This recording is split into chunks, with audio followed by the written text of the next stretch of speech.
So normally people manage their anxiety with therapy or they use medication, right? A mix of both. But for some people who can't access mental health care or they're not interested in medication, it's important to have coping mechanisms and alternative treatments available. Which, for any other mental health condition as a whole, it's always good to have a variety of coping methods and solutions to help you function in your day to day activities without it completely getting in the way. In reality, there are many approaches to managing all your mental illnesses, including social anxiety. No quiz on the internet or no single article would constitute your entire treatment plan. And if you think you're suffering from social anxiety, making an appointment with a mental health professional or even your doctor is the best thing you can do for yourself. Getting help is better than staying silent. You shouldn't suffer in silence, right? It's also beneficial to develop a good support system with peers, loved ones, family members who also suffer from forms of social anxiety because it'll help you feel like you're not alone. With that being said, let's jump right into the 5 ways that you can manage your social anxiety. The first one, recognize what is anxiety and what is reality. And of course, this is much easier said than done, but it's a good way to build a foundation, recognizing the difference between anxiety and your reality. Essentially, your goal is to recognize what your anxiety is in the moment. Say you're going for work, I mean, say you're going for a walk and you walk by a place that you had a bad experience at, bad memories, your anxiety will go up the roof, it'll start to spike. And then you compare it to the reality of the situation based on what's happened in the past and what the situational norms are. Right? Maybe you walk a different route or you do something different that helps you get your mind off of it, or you just try and forget it altogether. And, you can't predict the future. You make mistakes, things happen, life happens, right? But it's important to identify what is rooted in your anxiety and what is rooted in the things which could reasonably occur. This one, I guess you can say it's pretty straightforward. It's refocusing your attention. Basically, this means don't let your anxiety be in control. For example, we get increased heart rate, we get sweaty palms, shaking hands. And if you're in the middle of a conversation with someone, which most of the time that's when you get an anxiety attack, right?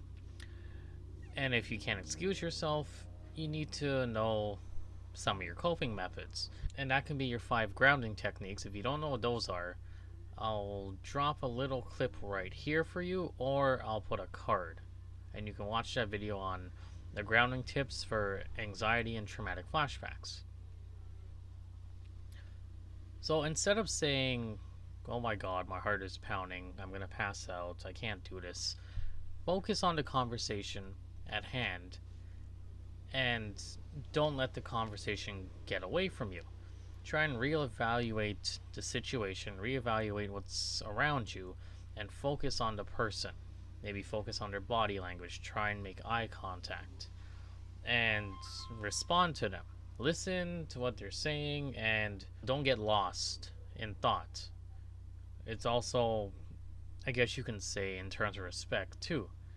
So, trying to refocus yourself when you're in these kind of situations can help lessen your anxiety as well as help you become a more active participant in the conversation. When it comes to talking, start small. For many of us with anxiety, big group settings are highly stressful and it can be tempting to arrive at the last minute, like right before the meeting starts or the date starts, class starts, etc. So you can avoid the awkward small talk, you just get right into what you need to do. But at the same time, there's actually benefits to arriving early. Even 10 minutes, 15 minutes, maybe half an hour. It depends, right? And this gives you time to get better acquainted with the surroundings of the area. Maybe it's a new place, new building, it's a really big room, and you just have to get yourself familiar with your surroundings.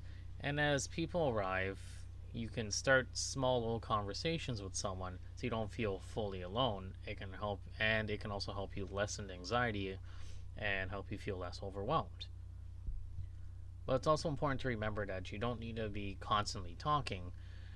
Being a good listener is also a valuable skill once you're involved in a conversation. It's okay to take a backseat and let others talk while you show active listening skills and engagement. Back to what I kind of what I just talked about in the last point with the eye contact and the responding and the body language and stuff. Fourth one is create objective and reasonable goals. And this one is actually pretty important. Out of the five of them, I would say this one is probably the most important one. It's not important to become a social butterfly overnight, per se. In fact, that's not really the healthy way to do it. You don't have to change your core to please anyone. Typically, the goal in managing social anxiety is not to transform yourself as a person, but to develop coping skills so you can better function and enjoy your day to day life. Social anxiety, remember, it isn't just a personality thing, it's a mental illness, and it can be debilitating. That's why it's so important to make your growing goals reasonable and objective. Now, when making goals based around overcoming social anxiety, it's helpful to make lists with specific tasks and deadlines, like keeping a journal, notepad, etc. To help reflect your feelings, and approaches can be helpful too in determining what exactly works and what doesn't work.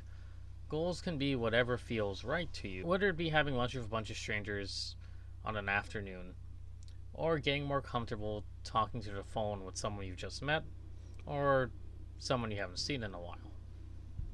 Remember to breathe. Now, I know that sounds simple, but it's not. Focusing on your breathing is very important.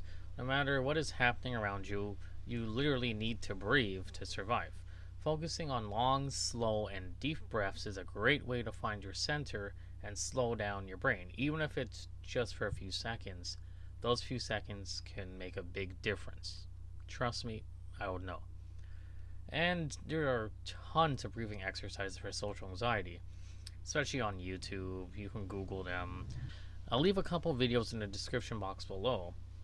And the best thing you can do is watch them, read them, listen to them, practice them. You might not get it the first time, but breathing exercises are pretty easy. It may take you a couple tries to find one that you're safe with, but they help. And you can also use breathing exercises when you're going through an anxiety attack or a traumatic flashback. They help a lot. And once you get a flow going with your breathing exercises, it's good to put them on a schedule. So you do one when you wake up, maybe do one when you're before you eat lunch, maybe do one in the middle of the day, and then do one before you go to sleep. It'll help lessening the breathing, giving your brain a little rest for a couple seconds. You never know. It's pretty beneficial. Basically, to wrap this up, if you suffer from social anxiety, you're not alone. Social anxiety, like all the other mental illnesses, is nothing to be ashamed of, and it doesn't define you as a person.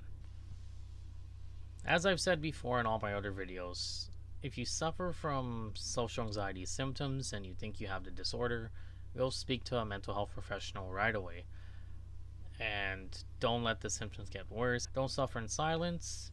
And even if you aren't ready to see a mental health professional, it's still good to find out the coping methods so you can at least build yourself a little bit of a foundation for when you actually do go see a mental health professional or see your doctor. Don't let it get worse. Just try and help yourself one step at a time. And with that, I thank you guys for tuning into this video, and I'll see you in the next one.